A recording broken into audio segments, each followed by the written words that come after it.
नहीं तो हम वही कर्म करते हैं जैसे आम प्राणी करते हैं, बच्चों को उत्पन्न करना, उनके अंदर मोह ममता, और फिर इस शरीर को त्याग करके चले जाए।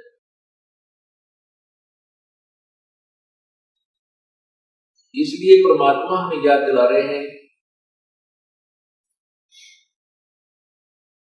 ये बालू की भीत,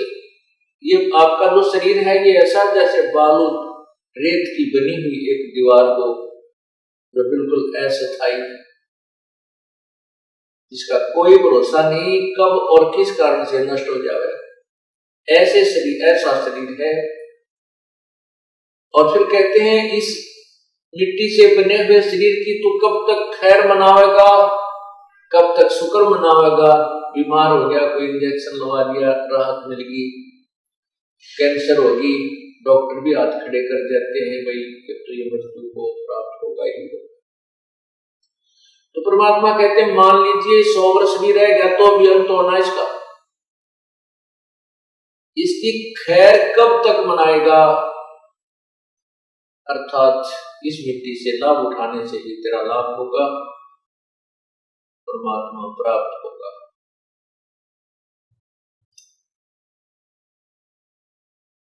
जो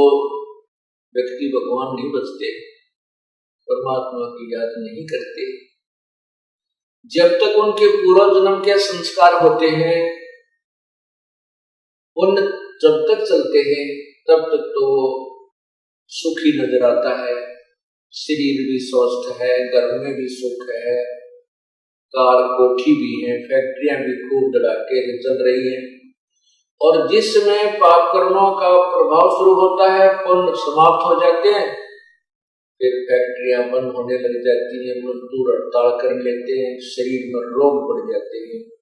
और अंत में वो प्राणी अपने पुण्यों को बर्बाद करके और चला जाता है, पाप कर्मों के भोग होकर शरीर छोड़ देता है। सत्संग में याद दिला जाता है कि जो प्राणी आज जैसे भी संस्कार है, कोई राष्ट्रपति बना है, कोई प्रधानमंत्री बना है, कोई मुख्यमंत्री बना है, या कोई अन्य अधिकारी है, या हमारे जैसा कोई गरीब है, कोई रिक्शा चला रहा है, कोई मजदूर है, किसान है, किसी को रोग लगा है, कोई स्वस्थ है, ये अपने ही पूर्व जन्म के और पापों के आधार से। ये पूर्व जन्म में जब हम कभी मानुष जीवन में थे, उस समय हमने ये पुण्य और पाप किए थे, जिनका भोग आज हम भोग रहे हैं।